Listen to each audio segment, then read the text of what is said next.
पूरा छाई आज के पूरा यूट्यूब पर वीडियो पूरा छाई तो हम भैया खातिर दो लाइन जरूर कहल चाह, लेकिन ई प्रशासन के आज हम कहतनी एगो पर नहीं खेलेबे के हमार दुगो लाइन बड़ा वायरल बा कि हाई पुलिस प्रशासन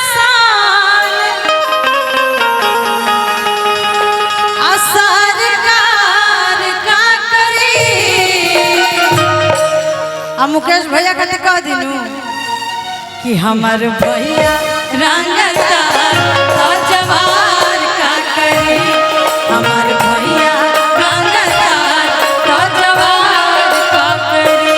भैया रंगदार के साथ साथ का है हम बता देते हैं। हाई पुलिस प्रशासन सरकार का करी,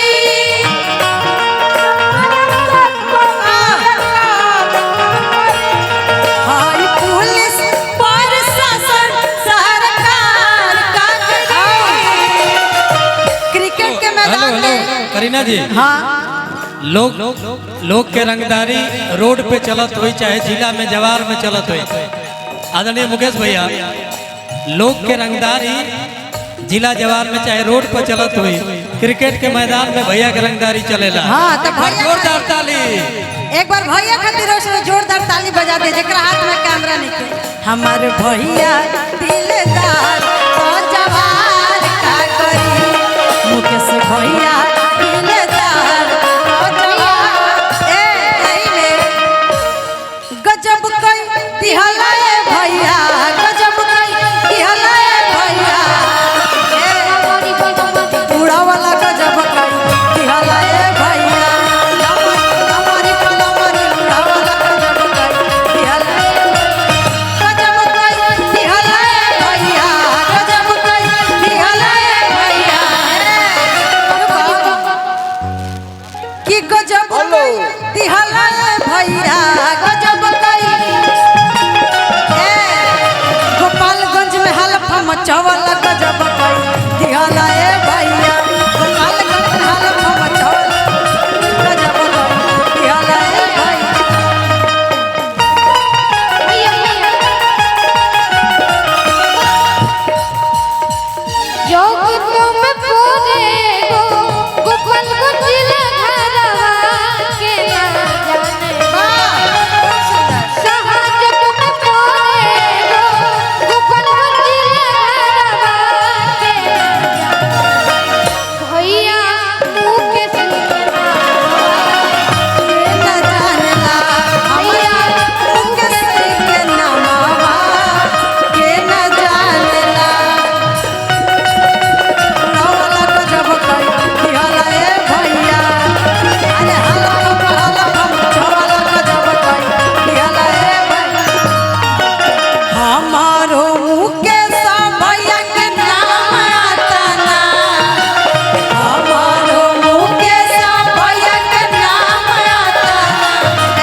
कुछ मोहरो ना लुटावा ले शिकायत खाता ना, कुछ मोहरो ना लुटावा ले शिकायत खाता ना।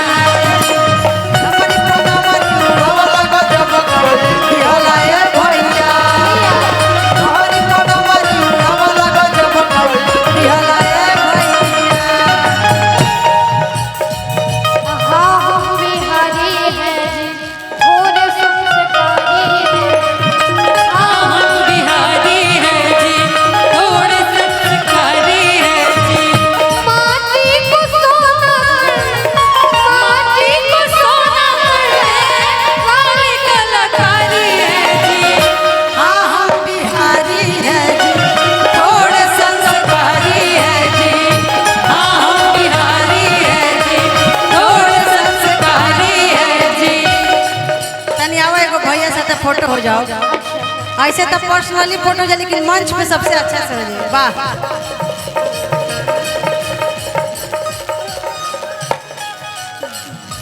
हाँ हम बिहारी हैं जी थोड़े संस्कारी हैं जी, हाँ हम बिहारी हैं जी थोड़े संस्कारी हैं। माटी को सोना माटी को सोना कर दे,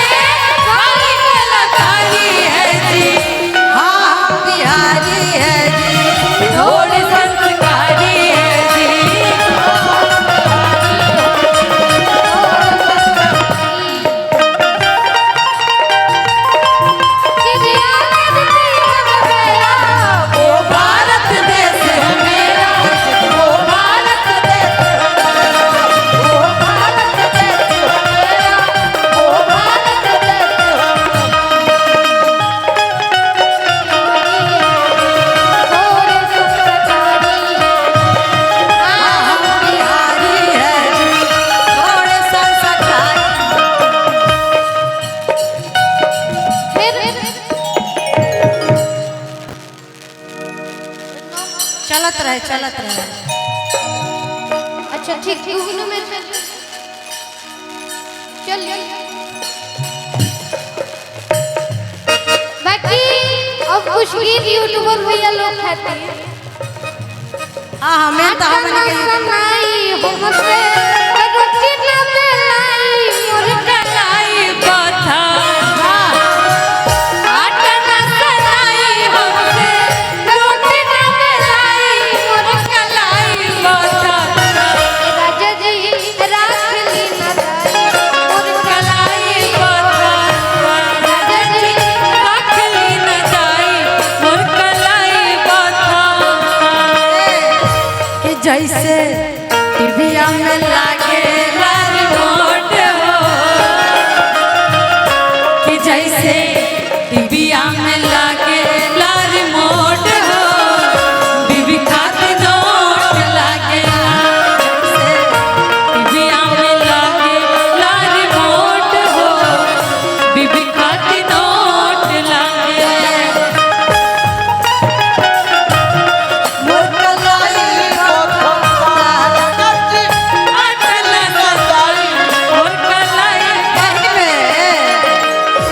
कि राख लो ना दाई मोर कलाई बथता दान दहेज दे के आई बनी तारा घरे काम काज करे खातिर थोड़ी रोटी भात पकाई नाही नाजब बरतनवा रोटी भात पकाई नाही नाजब दहेज दे के किनल बानी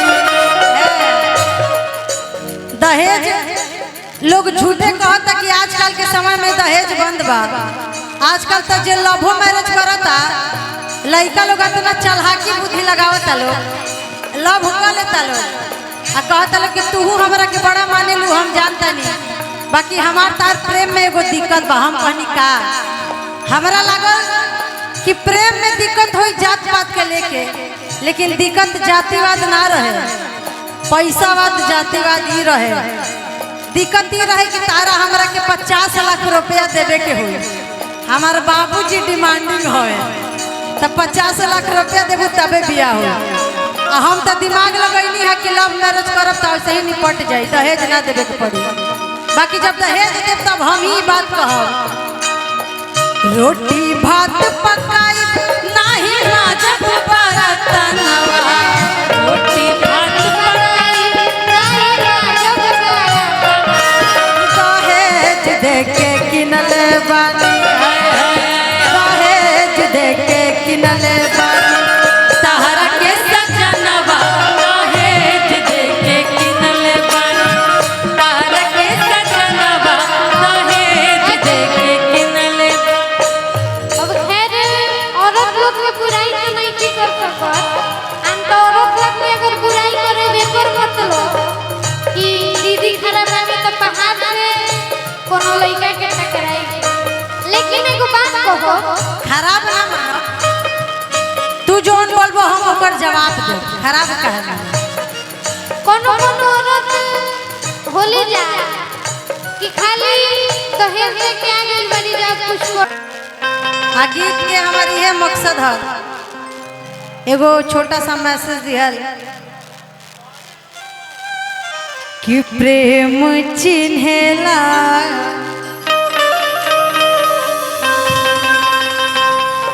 नया दी में कौन जात है। आज हम सब भी आप सभी के बीच आइल बनी जा जात पात हमनी के सेम थोड़ी बा बाकी प्रेम व्यवहार के चलते सबे लोग जाइल बा कि प्रेम ना चिन्हे कि नीरा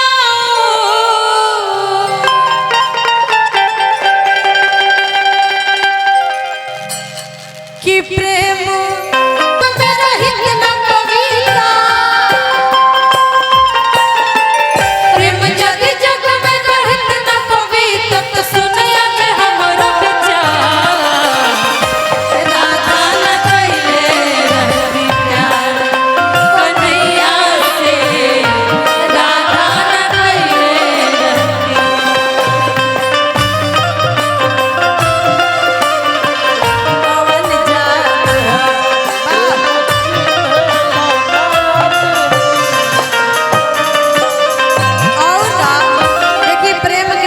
ये जौन माता सबरी जी प्रभु श्री राम से कहले रही का प्रेम प्रभु जी से सबरी के सच्चा